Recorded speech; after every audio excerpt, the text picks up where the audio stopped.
యోబు ఏమన్నాడు? యెహోవా నామమునకు స్తుతి కలుగునుగాక అన్నాడు.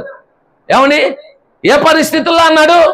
కష్టములో, నష్టములో, సమస్తాన్ని కోల్పోయిన పరిస్థితుల్లో, కన్నీరు గార్చేటువంటి పరిస్థితుల్లో, ఏడవలసినటువంటి పరిస్థితుల్లో ప్రియమైన దేవుని బిడ్డలారా దేవుణ్ణి స్తుతించాడు. స్తుతించటం వలన నష్టమో కష్టమో ఆ తర్వాత ఎలా మారిందంట? ఆశీర్వాదముగా మారింది. దేవునికి స్తోత్రం చెప్పండి. హల్లెలూయా. యోబు గారు రెండంతల ఆశీర్వాదాన్ని పొందాడు, రెండంతల దీవెన పొందాడు.